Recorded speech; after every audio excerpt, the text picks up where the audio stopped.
لەژێر دەسەڵاتی ڕێکخراوێک هەڵاتوون کە زیاتر لە ساڵێکە حکمی چەند ناوچەیەکی عێراق دەکات. ئەمانە بەشێکن لەو کەسانەی کە ڕۆژانە لە دەستی داعش هەڵدێن و خۆیان ڕادەستی پێشمەرگە دەکەن. ژمارەیان نزیکەی 50 کەس دەبێت. چەند ڕۆژێکە خۆیان ڕادەست کردووە و هێشتا لێکۆڵینەوە لەگەڵیان تەواو نەبووە و دیار نییە چەندیان هاوکار و چەکداری داعش بوون. زۆر بەشیان وەک خۆیان دەڵێن کە سوکاریان لە ناوچەکانیان ماون، لەبەرەوە ڕێگە نادرێت دەموچیان پیشان بدرێت.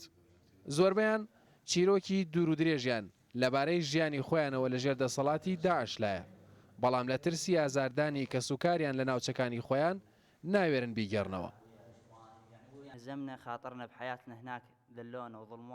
هەڵاتین مەترسی لە سەرژیانمان هەبوو لەوێ زۆر ستەمیان لێ دەکردین. هەڵاتین بۆ لای برایانمان لە هێزەکانی پێشمەرگە و سوپای عێراقی. من هاتووم لەگەڵ براکانم لە حەشدی شەعبی شەڕ لە دژی داعش بکەم، چونکە ئەوان زۆریان لێ کوشتین. ژیان لەوێ زۆر ناخۆشە، لەسەر پرچ و ڕیش و جلوبەرگ و هەموو شتێک لێپرسینەوەت لەگەڵ دەکەن. لە هەموو شتێک زیاتر حەزیان لە جگەرەیە، چونکە جگەرەکێشان لە ناوچەکانیان سزاکەی پەنجە بڕین یاخود لێسەندنی پارەیەکی زۆر بووە. زۆربەی هەڵاتوەکان هێرشەکانی ئەم دوایی پێشمەرگە و هێزی عێراقیەکانیان بۆ سەر داعش بە هەلزانیەوە بۆ هەڵاتن، چونکە لەو کاتەدا داعش هەموو هێزی خۆی بەرەوبەرەکانی شەڕ بردوون. هەمووشیان ڕێگایەکی سەختیان بڕیوە تا گەیشتونەتە سەنگەرەکانی پێشمەرگە لە میحوەری گوێر. والله الطريق احنا من قريتنا تبين الباجكتورات مال البيشمركة. لە گوندەکەمانەوە ڕووناچی سەنگەرەکانی پێشمەرگەمان لێ دیار بوو. ڕێگایەکمان دیاری کرد و لە ڕێگای گوندی مەلا عەبدوڵڵا و سوڵتان عەبدوڵڵاوە هاتین. بەڕاستی ڕێگایەکە زۆر سەخت و ناخۆش بوو تا گەیشتینە نزیک پێشمەرگە.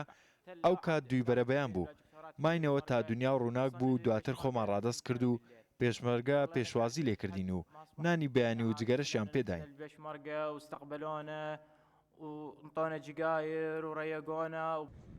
تەنها لە ماوەی ئەم مانگەدا زیاتر لە 220 کەس لە ناوچەکانی ژێر دەسەڵاتی داعش هەڵاتون و خۆیان ڕادەستی پێشمەرگە کردووە لە میحوەری گوێر و مەخمور.